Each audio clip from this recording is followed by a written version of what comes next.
as we wrap up, anything that you'd like to leave sort of, for your colleagues listening to maybe spurn them on to add this to their practice, to take a chance and put this, maybe into a pilot program at their hospitals? Yeah, so in those instances where their colleagues are absolutely convinced that they need to be there, we get so focused in on thinking about something in one particular way.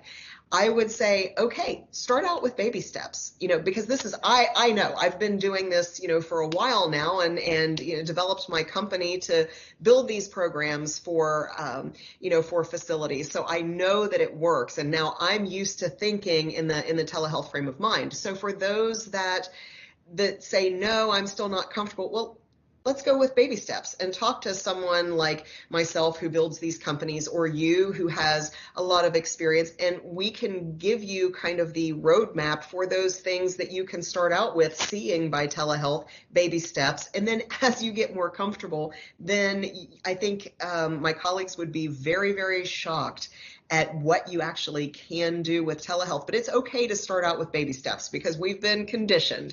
So I could not agree more. Absolutely. You don't have to go full force, start out with a little bit of a hybrid system and play around with it, set up a half a day in the office to do telehealth and just see how it goes. I think you'll find that you're getting your charting done and you're getting home to your family a little sooner.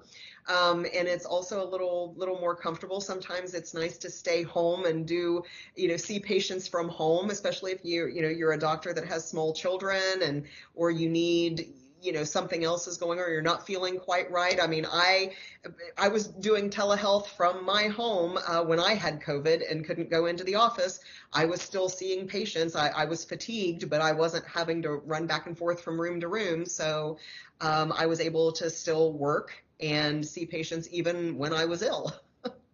Absolutely. Absolutely. And this brings work-life balance. That's the other piece of this. A lot of these programs are being constructed primarily because we don't have enough urologists to go around. So how do we expand your, width and breadth and reach by either enabling APPs, by, enabling nurses at the bedside, but also, again, by restoring some, rest for those physicians and letting them go home or not take call. There is this possibility. Tele does bring it. And I could not agree with you more. A pilot program, you can always turn it off. But if you never try it, you'll never know. So, I really do appreciate your time today. I thought this was great. So thank you so much for joining me and discussing essentially how this really does, present effective urological care that empowers patients, optimizes our healthcare resources. For our audience, be on the lookout for our next edition of our Inside Telehealth series. Until then, we'll see you later. Thank you.